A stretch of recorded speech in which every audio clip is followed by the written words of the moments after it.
Hello, and welcome back to the Simplifiers podcast, where we take topics in work and in life and simplify them. And friends, I feel like there's a lot of episodes out there that talk about networking. Yes, it's a thing we need to do if we want to develop our professional career and, well, quite frankly, meet people out in the world personally and professionally. But here's the thing. I want to know and I want to simplify how to network effectively and build those strong working relationships inside your organization with your colleagues, your peers, your senior leadership and executives. How do we do that? That's the topic for today. And my goodness, I have an excellent guest for you as well. His name is Seth McColley, and he brings more than 25 years of HR leadership experience across a number of different industries, from Fortune 500s to family-owned and mid-market companies. In his last role as VP of HR at Itochu Building Products Holding, he focused on aligning people's strategy with business goals, creating a shared services organization to support 4 operating companies. He led the HR and payroll efforts for multiple acquisitions and even created a culture that engages and inspires. But he is an expert in networking. You can catch his back episodes of his podcast, 6 Degrees or Less, where he explores the power of authentic networking and connection. Because, let's face it, great outcomes start with great relationships. So I'd like to welcome to the Simplifiers podcast, Seth McColley. Hey, Seth. Hey, Mary, how are you? I am so excited you're here. And I feel like this is a topic that we don't really talk about very often. Networking is kind of used for like, oh my God, I need to get a job, or oh my God, I need to sell some business because I need to build my pipeline. But now people talk about networking when it comes to internal contacts inside your organization. So I'm super thrilled to have this conversation with you today. Yeah, thank you. No, you're right. It does, too often it's very reactive, right? So something has happened. And so now I need to go do something. And so not to say, you could also always be proactive, but I think this topic specifically, when we're talking about internal networking, is something that doesn't really get touched on very much, because most people think about industry or geography or something like that. Yeah. But there's a lot of good work that can be done inside the organization. And I dare say, to your point earlier about working relationships, this is applicable even if you run a small business or a family-owned shop to a global enterprise, right? Where there are thousands and tens of thousands of people and there's just names and faces. What we're going to talk about today applies to all workplaces, right? Absolutely. Yeah. All right, so let's talk about why internal networks are so important, if not more than your external ones. Tell me why. These are the people that you, some would say you probably do more life with these people that you work with than your family. Isn't that shocking? Yeah, it's shocking. It's also sad.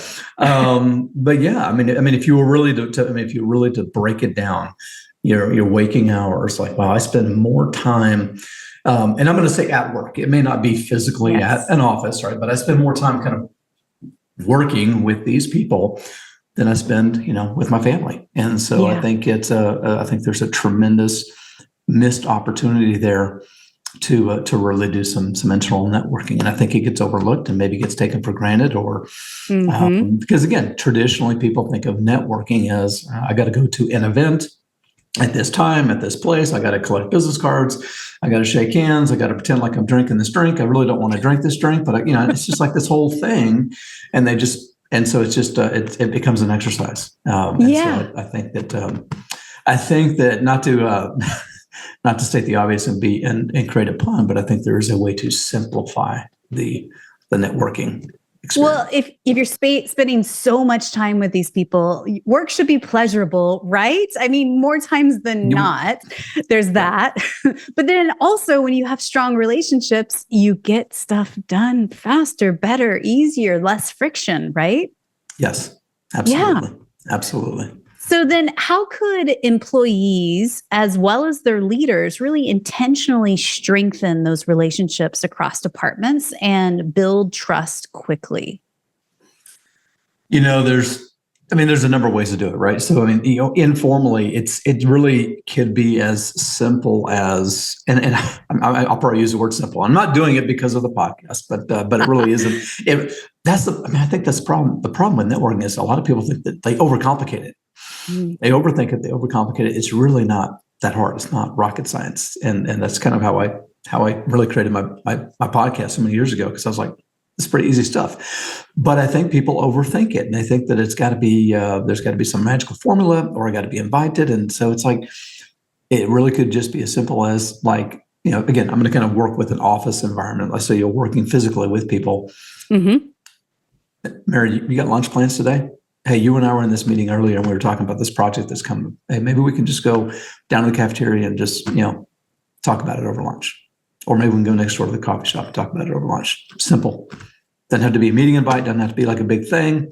Then, I mean, it's just a way to build rapport, talk about the project or the task or work, but then also maybe talk a little bit about, like, hey, what do you do for fun? What do you do outside of work? What's your family like? What, and then you kind of get to, years ago. I don't want to go off on a tangent, but this is I think very applicable. So years ago, when I was with Pizza Hut and Yum Brands, had a training program, and there's a big.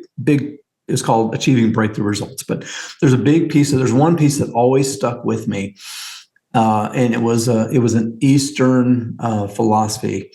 And it was called building Qing. And so some might say building rapport, but it was this idea that in the example they used was that, the way that we traditionally do business in the West is very different from the way they do business in the East.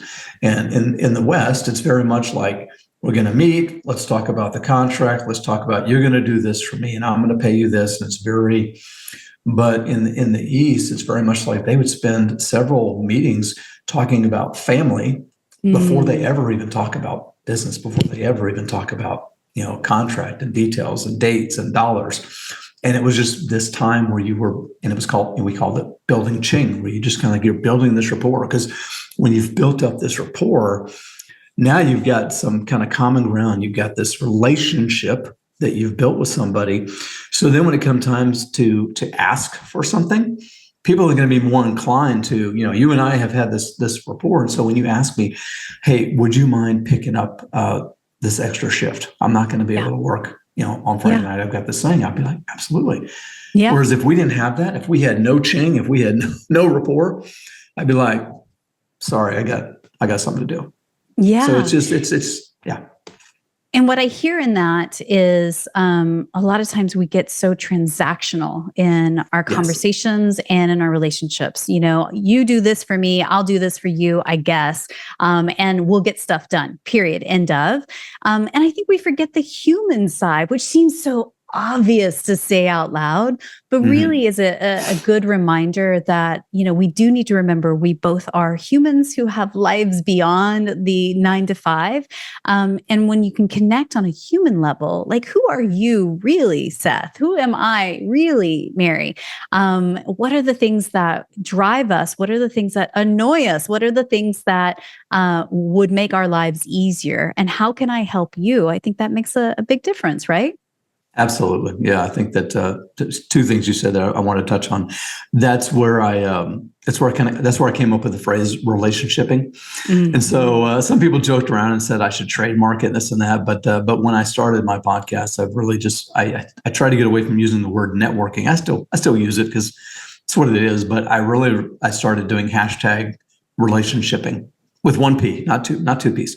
But that's really what it is. It's like, it's really because, again, I go back to, I think networking has kind of got a bad rap, right? So I think so many times people think like, oh gosh, I got to go to this event and I got to do this and I got to go to this place at this time and I got to pretend to like these people and I got to this, and it becomes like this chore. And my thought was,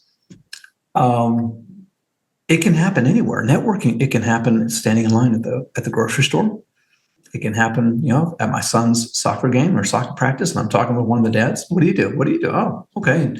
It can happen. One of the first contacts I made when I moved to Dallas many years ago was in the dressing room at Nordstrom's. My wife was trying on a dress, his wife was trying on a dress, and we were sitting there in that little kind of safe space where dads or husbands can still kind of hang out.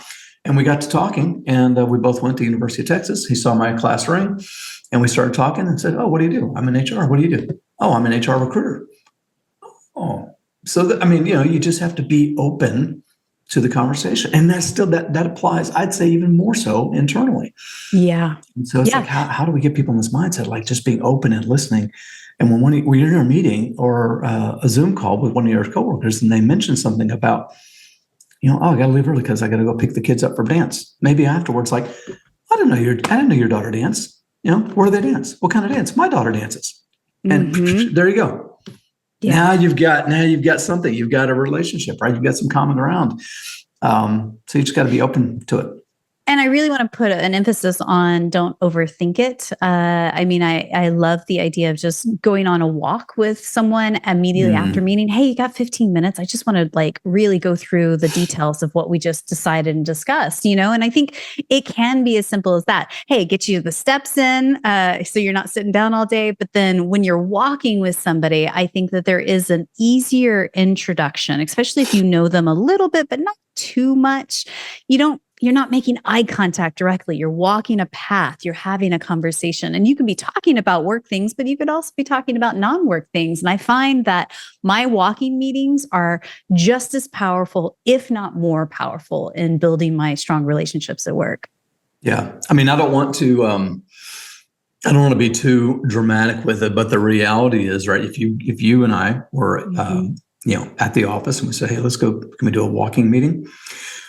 There's a goal at the end. You and I are working on a goal. Like, the goal is that we're going to end walking at some point in time, and we're going to end up at some place. Like, we're both going to the same place. So it sounds kind of silly, but we're working together towards a goal. And so, and you also get the added benefit of you're out there walking, and you get the added benefit of like, oh, okay, I'm getting to learn something new. Oh, and get the added benefit of like, maybe we're taking this project or this task or whatever, and we're kind of, figuring out what we're going to do with this work, with the real work that has to be done. So, something so it's interesting. It is so simple and so overlooked. And I'm just encourage anybody who's listening to us to consider booking one, making it happen next week. In the employee experience realm, I have actually produced these as programming for entire offices. Create walk and talk events, put them on the people's calendars, show up at 10 a.m. We come back at 11. Whoever shows up is exactly who is supposed to show up. And, it's a wellness program, but it's also a connection program. And so people are given a handful of conversation starter questions and, go off in pairs of two. See you later. And gosh, the feedback we would get from just that one simple program was incredible. Cost nothing. Awesome. Literally cost nothing. Cost nothing, right? Yeah. So then how can strong internal relationships help people secure executive sponsorship? Like, say you've got a new idea, a program or initiative, like Mary's coming in hot with a walk and talks, does she need to get approved to make this go? Why is that important? I think that, right, wrong, or indifferent, within, especially, larger organizations, having that sponsorship, that executive sponsorship matters, and it's important. And if you don't have any, relationship, any rapport, any ching, whatever it is whatever term you want to use, that person's, there's no difference between you and anybody else. You're a number on a spreadsheet. You're a number. And, if I'm an executive and if I've got, hundreds of people in the organization, and they're like, well, we got Billy and we got Tommy and we got Susie, and they've all got these great initiatives. Like, we need to, and again, I'm kind of oversimplifying here, but like we need to sponsor something. If I don't know anything about anything, I'm just going to be like, I don't know. I'm just going to be picking. Yeah. Whereas if I've got some type of rapport in the relationship, and I know that, Sally's got this really, I met with her. Her and I had virtual coffee last week. Her and I, met in the hallway, or we, whatever. Or she asked me to, hey, would you mind just, if I came to your office for 15 minutes just to pick your brain about something? That it matters. And some might say, well, that's politics, and that's kind of, maybe so. But that's how things get done. I mean, it's literally how things get done in the world. I think about even my neighbors at home, right? My neighbor Rudy has every tool in his garage. And the first day I moved in, he's like, you can have any of these tools. All you got to do is ask, right? I'm not good at the labor side, but the tools, you can borrow anything you like. I mean, like, that's a great neighbor, right? Yeah. Those are the same metaphors that apply at work. Like, what if you had those connections people who have tools in their tool belt or access to, pull some levers at a senior and executive level? Of course, you'd want to develop those relationships. Why wouldn't you? Right? Absolutely. But see, Seth, this is the thing I'm curious about. What is your take on this? Because I feel like from what I've done in my own work and employee experience and advising and employee listening, I hear a lot of times, especially at the frontline level, it's like, I don't want to stick my head out. Like, I just want to put my head down and do the work. I don't want to be, the weed that sticks out gets cut first. Like, I just find that it's so interesting that there is a completely different approach to how you show up at work. I'm just here to do a job, man, versus building the relationships. What do you think's driving that? Fear? Layoffs?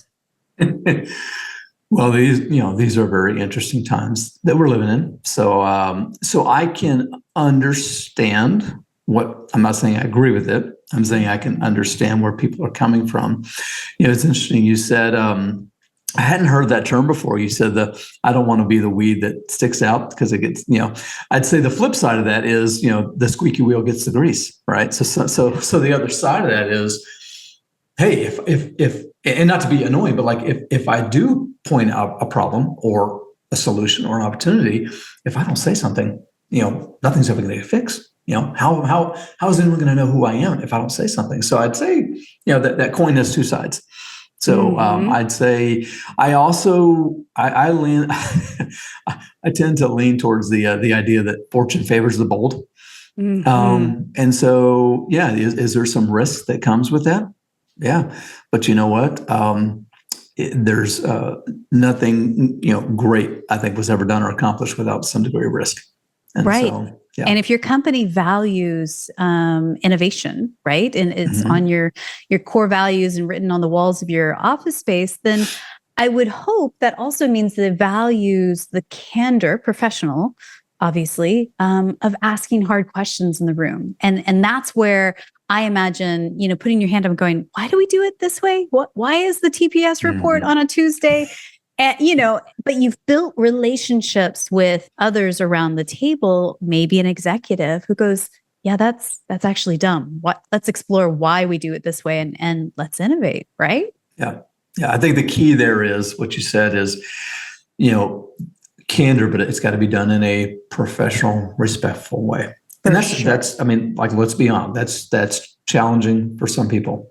Some people don't know, or they haven't kind of built that muscle to be able to ask a question in a respectful way, because it might come across as very accusatory or very combative or very you're challenging me at my authority. Exactly. Yeah. I think that so I do think that there's a communication piece to it. I think there's a way to say, hey, look, I know I'm new, but I want to make sure I understand why we do it this way. Can you help me? Can you help explain this to me? To me, that's much more soft, right, than saying, "What's going on here? Like, why do we do this?" Like, so, but it's and that's a muscle that gets built over time, for sure. Yeah. But, I like that. I like that soundbite. Help me understand why. Tell me more about the motivation, et cetera, et cetera. That definitely feels a little bit more inviting rather than, and sometimes those conversations obviously need to happen behind closed doors, not in front of a big group, right? Sure. 5 minutes. Sure. Can you just give me an understanding of how you came to this decision, just so I can, run with it from here, right? Yeah. There may be more to the backstory that I'm not aware of, and so I don't want to make any assumptions. And so, can you help me? Can you help me understand better? Yeah. All right. So here's another thing that drives me a little bit crazy. There seems to be, whether it's real or perceived, and I think every company is different, but how do you break through that real or perceived boundary in company hierarchy?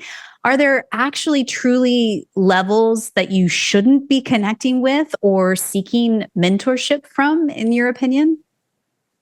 Great question. Philosophically, in my mind, no, I don't think there should be. We're all people. Mm-hmm. We've all got the same struggles. We've all got the same, different levels, but we may not all be in the same boat, but we're on the same body of water. So philosophically, I'd say no. I love the idea of, and it starts at the top. But I love the idea of like someone who's new, entry level, having the courage and the boldness, right, to go to the COO, the CFO, the CHRO, the CEO, and say, "Gosh, I'd love to sit down and talk with you for a minute. Would you make time?" Now, logistically, that could be a challenge, right? So if you get everybody in the organization, asking the CEO for 15 minutes of time, I don't know. So you got to balance that. But I think even being bold enough to ask that question, I think is amazing. And so I think the senior leaders that make that time makes for a really unique and really incredible culture. So no, on the surface, I know that there are some people look at the org chart and they're like, "Oh, I would never go to my boss's boss. Like that would be seen as, And so I think history and the culture of the organization kind of, unfortunately, kind of drives how people see, whether there's actual boundaries or perceived boundaries. Right. That's, we can't talk to that division. Like, Johnny tried that 2 years ago and that didn't go well, so there may be some history. Right. And so it's like, but again, I go back to like, we're all on the same team. Yes. We're all on the same team. The same KPIs, the same revenue targets, heading down the same path. Yes. Yeah. Right. And so it's like, why wouldn't we? Why? And again, I'm not asking, someone's not, hopefully somebody's like, "Hey, can I have half your afternoon?" But it's like 15 minutes. I just want to make a connection. I want to understand you better. I want to understand what your pain points are. I want to understand my place in the organization. Where do I fit into all this? Mm-hmm. You're the COO and I'm the bottle washer.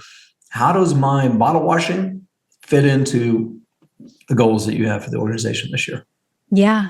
Seems like a fair question. Yeah. It's a very fair question. I imagine that, let's say you're a frontline employee or, entry level, and you've just started at a company, you want to get your bearings on what are the priorities here? What is it that this company is driving?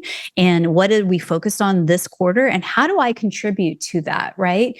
So I would say to those folks, do your due diligence, like follow the CEO on LinkedIn. What are they posting about? What is it that they're talking about on a daily or weekly basis? But then I also I appreciate your boldness. I lean on the side of boldness as well. I feel like hierarchy is a bit silly, and how will we innovate unless we break through some, older methodologies and frameworks?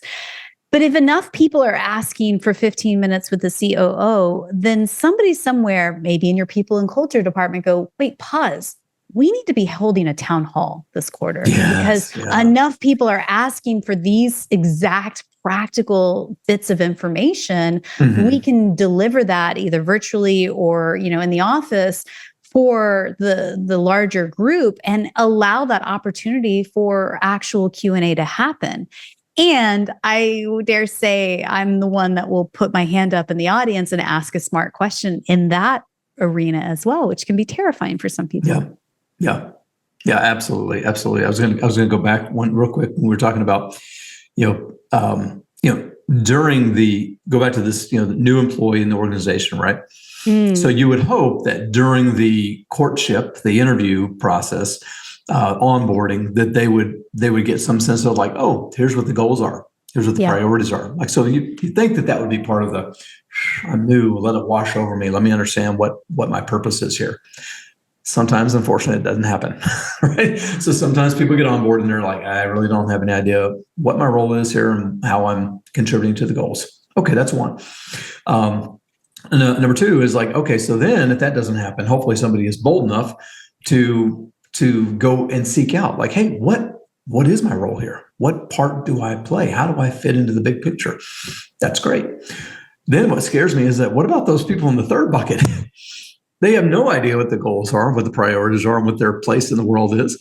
They don't have the courage or the boldness to ask. And so you got these people that are like, and then you hear all these stats about disengagement and people that are, unengaged, not engaged. And it's like, how many people are out there that don't have any idea how they fit into it? They're not bold enough to ask the question, how do I fit into it? And they're just out there just punching the clock. And they're like, I don't know where we're going, but I'm going to come in every day and I'm going to do it. I don't know where we're going, but I'm doing it. Toe the line. And we're drowning in mediocrity because of it. Right? Yeah. I just feel like, and I can imagine if I'm disengaged at work and I'm feeling like I'm drowning in mediocrity myself, and I know I'm not doing my best work, it's like, well, I'm just punching in, whatever. Right? That's fine, I guess, for some, but we'll go back to our very first point at the top of the hour. We spend so much time at work. Why not make it pleasurable and really engage with your core strengths and your drive and the things that interest you, and so that you can have a win-win-win, meaning you are finding the things that you love to do and that really light you up. That's a win for you. Your employer is appreciating the efforts that you're putting forth, and the win is for the customer, because when you're more engaged as an employee, guess what? The customer experience improves, which improves the bottom line and revenue. Win-win-win. Yeah. I mean, it seems so obvious to me. It seems so obvious, right? Yeah, because at the end of the day, right? Oh, by the way, we do have a product and a service that we are trying to sell and make money from. Yeah, and so it just seems like, and I think about this now as an HR leader, right? Like, I don't know why more leaders, executive leadership seems kind of pick up on that and say, we need to be doing something to encourage these kind of conversations, whether 100%. It's just being, hey, open door, like, hey, if you want to put time on my calendar, knock yourself out. But to your point, right, there's a tipping point. You can't do that for all employees because you do have a job to do. So then it's like, okay, so we got so much of that. Then what do we do? Do we do a town hall? Or do we have, I've seen some organizations where, once a month, the CEO brings in like a random group of employees, let's say, 6 employees, bring them into the headquarters, and they do like just a little round table, like breakfast, like, just what's on your mind? Let's talk. Yeah. Just talk to me. Open Random. Forum, office hours. Yeah. Focus group almost. Yeah, absolutely. Yeah. I also think that cross-functionally, let's say peers in different departments that you're wanting to build networks with, I think one of the best questions to ask when you are having those 15-minute moments or those walks or whatever is like, hey, how can I make your life easier? That's it. That's the question, right? And when you flip it that way, it's like, oh, well, actually, I could really use that TPS report late on Monday night because I have to do a present Tuesday morning to all hands. Yeah, it's no problem. I mean, it's no different for me to do it at 9 a.m. on Tuesday versus 5 o'clock on Monday. It's done by 3 o'clock, right? What can I do to make your life easier? What do you think about that question? I think it's fantastic. I think it's very aligned with the mentality, the philosophy that I try to go into networking events, or networking with the kind of the 100 0 rule, right? So I try to go in like, what can I do for Mary without expecting anything in return? Like you and I meet at a networking event, and I try to go into it with like, who can I connect Mary to? Maybe she's looking for a job. Yeah. Maybe she's looking for a client. Maybe she's, whatever it is.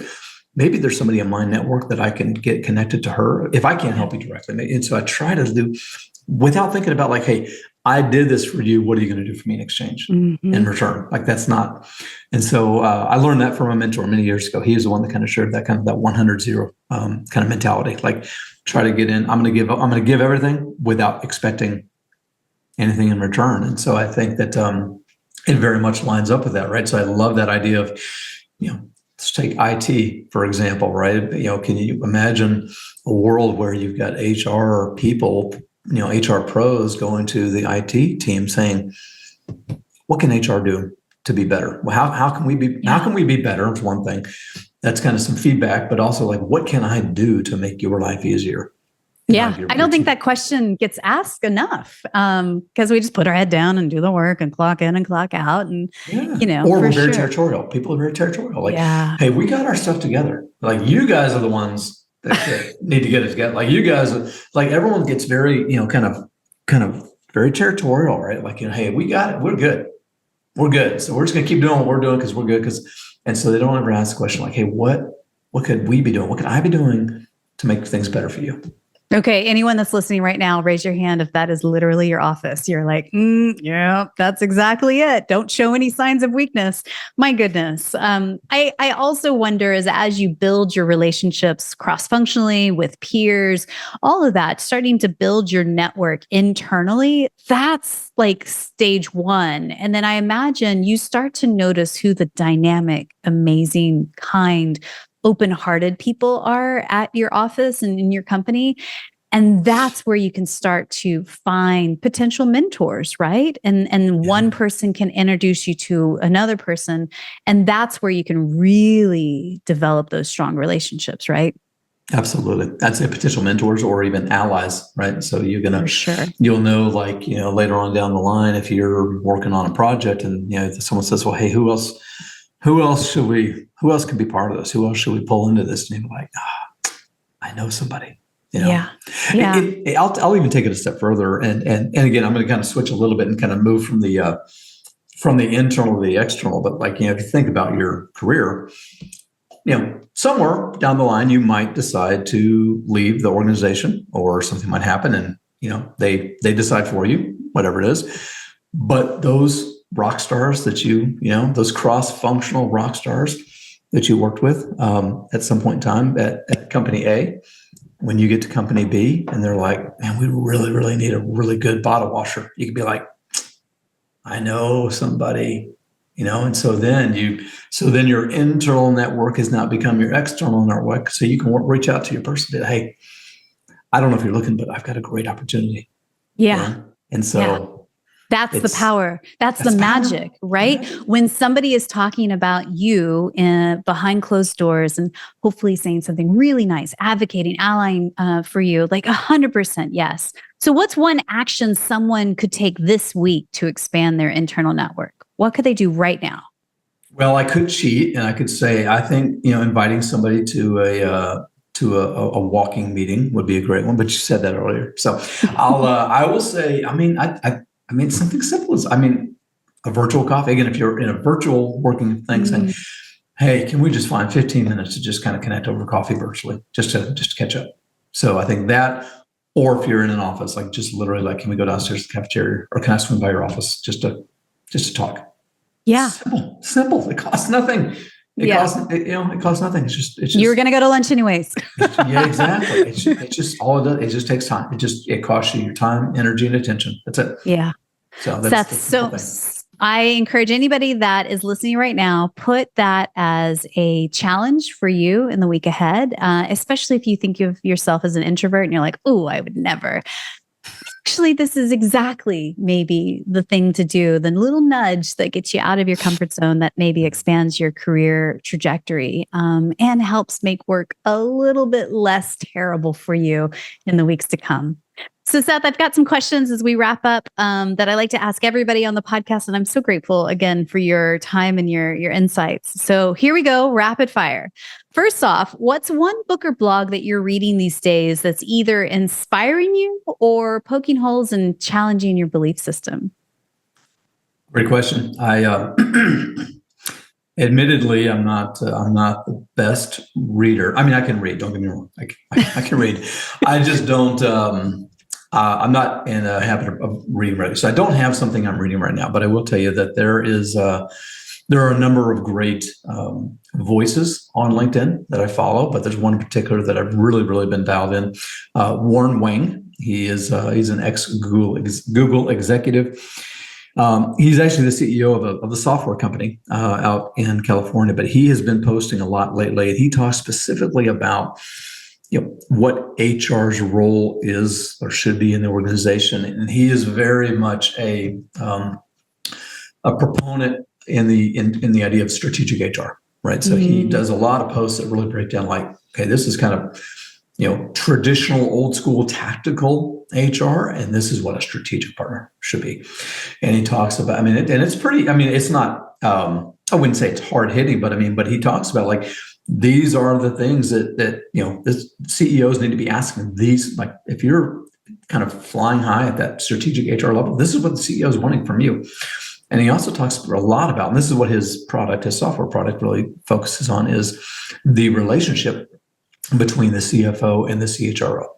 Mm-hmm. And so, historically, that's always been kind of tenuous, a little bit of like, well, hey, we got to spend money to do this, but the CFO's like, oh, we can't spend money. And so it's like, what's the ROI? And so he really talks a lot about, you've got to find that how do you show your value in the HR services and products that you're offering. And so he has a lot of really, really great posts. So he's one that I follow. He's one that I hit the alarm, and so every time he posts, I get a notification. Right. So there's several people that, like, when they post something, I want to see it. Right. Yeah. I love that. I will put his LinkedIn into the show notes. So if you guys are curious out there, you want to take a look at what Warren's posting, you can find that over at the show notes, which are at thesimplifiers.com. Love it. That's great. So tell me, here's what I believe. Gratitude and simplicity go hand in hand. Tell me, what's one thing you're grateful for today? One thing that I'm grateful for today, I would say when there's a couple that I wouldn't say there. When I think about HR careers, there's a lot. There's kind of two schools of thought. There are some HR people that say, I would rather be a specialist and an expert in this one industry and spend my entire career in this one industry, because then, I know it inside and out. And so I've spent, 40 years in healthcare, doing HR for healthcare. The other school of thought, which is the one that I prescribe to, is I would rather have more breadth than depth. So I guess what I'm trying to say is I'm grateful for the experiences that I've had. When I look at my career, I've got experience across multiple industries: retail, hospitality, software, construction, distribution, manufacturing. And so I think, so I'm grateful for that. I don't see that as a negative. I don't see that as downside. Were there some unexpected, twists and turns along the way? Yeah, there were. But I look at it and I'm like, okay, what I feel like as as an HR leader, I feel like having all of those experiences make me more well-rounded. For sure. And I can take some of those things, and even though I'm stepping into, a retail operation, I can say, I remember when I was back years ago when I was supporting distribution, this is maybe something that we could apply here. And so somebody who's got those blinders on, who's kind of only been in that one industry, they may not see that. So I'm grateful for that. Yeah. I think that makes you a more well-rounded strategic advisor. You can see the blind spots a little bit faster than ones who've only been inside this one box or this one industry forever. Yeah. That's my hope. That's my hope. And that's my story, and I'm sticking to it. So good. Tell me, who is one person that somebody in your network that you just feel is up to brilliant things? If we could shine a spotlight on them, and who knows, maybe one day we'll have them on the podcast. Who would that be and why? So there's a guy out there that his name is Jefferson Fisher, and I know him. I know him loosely. So he graduated from University of Texas many years after I did, but him and I were both part of the Texas Wranglers organization, which is kind of like a fraternity, but not a fraternity.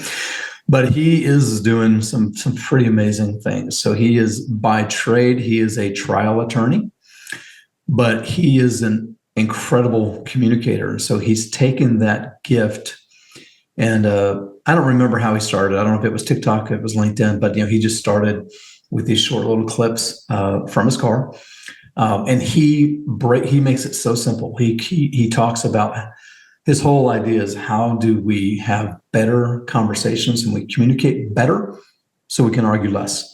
And so as a trial attorney, he's got a lot of different, tips and tricks and tools. But but he's got a huge following. Just launched his first book recently. He's been on Mel Robbins' podcast. He's been on Stephen Bartlett's Diary of a CEO podcast. I mean, so he's doing some pretty amazing things. But it's so fun to watch him and what he's done. But it's just so, he just has a way of just making it. It's like, why didn't I think of that? Like, that's so simple. Like, that's so simple. But I mean, whether it's like, hey, here's three things to do. If you're talking with someone who tends to cut you off, here's three things. If you're dealing with a narcissist, here's three things. If you're dealing with somebody who doesn't know how to accept a compliment, here. I mean, so it's very simple, but it's just so it's spot on. So he's one that I really enjoy listening to, and I think he'd be a fantastic guest if you were to bring him Love on. it. So, well, sounds like my kind of guy. I will link him up in the show notes. Again, you can find that over at thesimplifiers.com. Also there, you'll be able to connect with Seth. I've got his LinkedIn and his website and his Twitter feed as well. So you guys can connect with him should you want to continue this conversation from today. Seth, I'm so grateful for your time today. And I'm going to leave you on one final question. Someone somewhere is listening to you and I right now, and they are going, yikes, you want me to do what? You want me to reach out to who and build a relationship? I just want to clock in. I just want to not be seen. And I don't want to lose my job anytime soon. Mm-hmm. What's one thing you could whisper into their ear right now just to encourage them in this moment?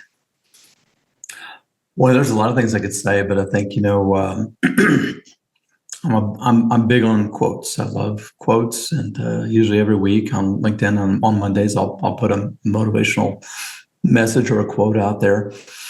And there's something a couple of weeks ago, recently, I put out there, and I'm as you're asking me, I probably can't do it verbatim, but it basically is like a million things can come out of a simple hello.